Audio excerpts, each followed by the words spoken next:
Hey guys, coldbrew here. Welcome back to another Raid Shadow Legends video. This is I don't know how to describe it. It's the weekend and we got news and it's insane. New fusion coming in with the new faction as well, the final faction for the game. I did not expect this to come so soon after the Sylvan Watchers were launched. We don't even have the faction wars for Sylvan Watchers, but we're gonna have the new faction coming in, the 16th and final one for the Nyresian Union. Will be along the Sylvan Watchers, Shadowkin, and Dwarves.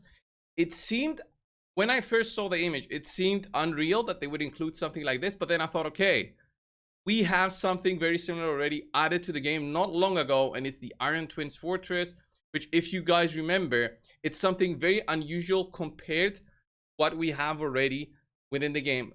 The game is all medieval. I didn't think ever we would have something like a robots faction, but it's very similar to what this is, the Iron Twins. So when I saw it, okay, I thought Iron Twins immediately, and then I thought, okay, yeah, this makes sense for them to add a whole faction behind this. And the new faction will be called, let me just show you, the Clockwork Collective. That's the name. And they only gave us the information about the one fusion champion that will be coming to the game. Let me just show you what I mean.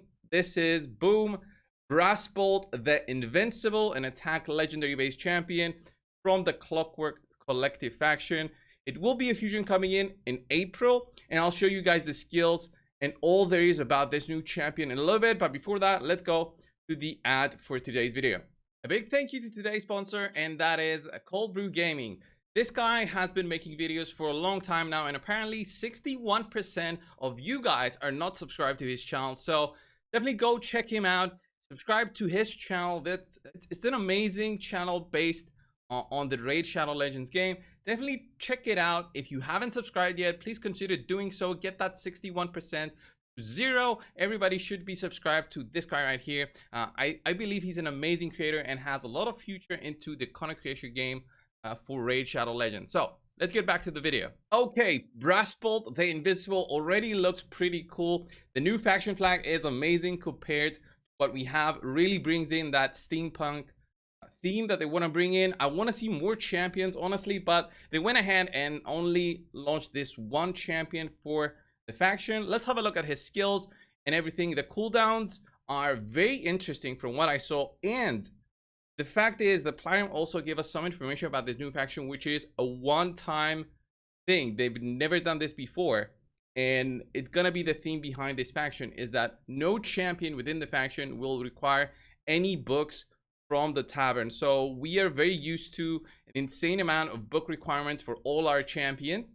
but because this is a steampunk faction, it appears to be that the robots don't need the books in order to upgrade their skills. So it's going to be a 0 book requirement for every single champion launched within this faction. It's known from their kits and everything. Okay, so let's have a look at Brassbolt skills and see how that actually works within everything in the game. So here's Brassbolt skills. We get started with Grand Slam. That's his A1 skills, guys. Attacks one enemy, dealing damage based on enemy max HP, leaving the enemy embarrassed and stunned for 1 turn. Pretty solid. I mean, again, having champions that do damage based on enemy max health is amazing in the game, and having it on his default skill is pretty cool, plus a stun and the embarrassment debuff right there from his A1. I look forward to actually test him out on the test server and bring you guys a video, but for now we only have this kind of information for Brassbolt. Then looking at his A2, Prankster's Shield. It's a 2-turn cooldown skill, and as you see, there's no book requirements, so there's no upgrades in any of their skills. Applies a block damage buff to all allies and enemies for 2 turns. This was very interesting to me, because what is happening right there, Plarium? Why are you doing this? Well, by the name of it and how the skill works with a 2-turn cooldown, it means that he'll be able to apply a constant block damage buff to all your allies, but also applying it on enemies. So it will be, I'm guessing, very important to bring in a champion that can remove enemy buffs. And if you can remove the buffs, then the enemy no longer becomes under block. So they'll be able to take damage while you will be protected. So that's pretty cool in terms of his skill set. But imagine running a Brassbolt in your team and then an enemy team also has him. lots of mind games are going to be going in there, high resistance teams. It will be crazy, and it will bring a lot more, thought process behind it, especially with the live arena also coming to the game. Everybody's going to have Brass Bolt in there. Everybody's going to be trying to either remove buffs or somehow stop the enemy from using Brass Bolt, the invincible.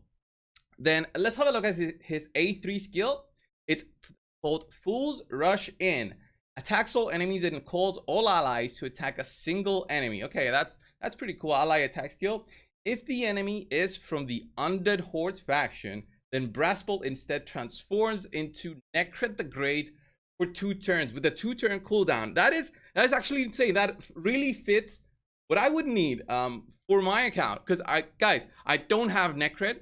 I tried to summon for him yesterday and I couldn't get him. I got Supreme Kale. That was a total troll by playing, but with Brass Bolt coming into the game, I'll be finally able to get Necret and have him for my account through Brass Bolt, I guess. So that is insane for me. I'm sorry for everybody else who doesn't have Necret already, or who does have Necret already. For the people who don't have Necret already, this is amazing. For me, great. I'll have Necret. I'll be able to use that skill on 2 turns cooldown, 2 turns duration. Necret will be a part of my team. That is actually perfect. Absolutely perfect. I couldn't think of a better skill in a champion that would come in. Yeah, this is definitely a solid champion already. I will be definitely going for him through the events that Plarium will be launching in April. We'll see how that works out by the end. Then let's have a look at his passive. Okay, Fools. Let me try and zoom it out. Move here, okay, so we can read the skill a little bit better. Fool's Gold. At the start of every turn, Brass Bolt flips a coin. That's a new buff or something. If it lands heads, then Brass Bolt dies and cannot be resurrected. What?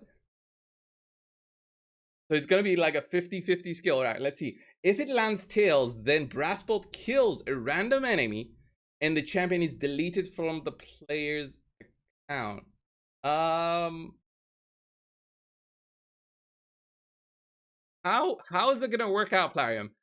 I have no idea, but I mean,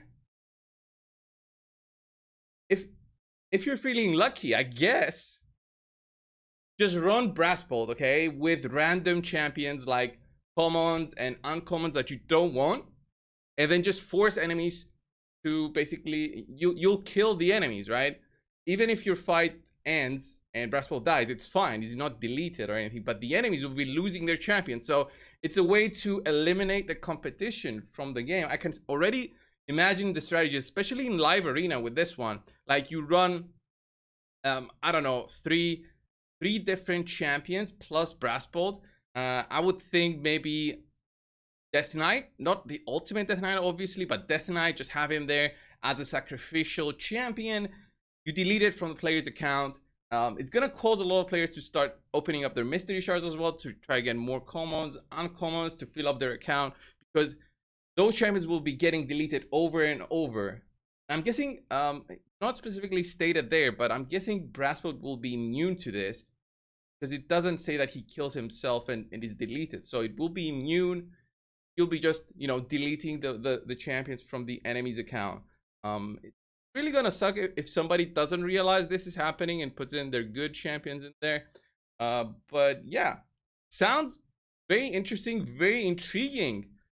But I don't know how that's gonna work out for the whole of the player base. And then finally, his aura increases ally attack in campaign battles by 1%. 1% attack boost. It's better than 0, I guess.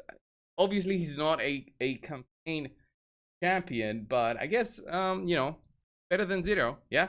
So yeah, this is Brass Bolt, guys. I totally love the thinking behind Plarium and how they've tried to make this champion. The whole look of the Clockwork Collective is what it should have been for this faction. I didn't believe that they would launch it so quickly after the Sylvan Watchers, but here it is. I hope you guys enjoyed this breakdown of the skills. What do you guys think of Brass Bolt?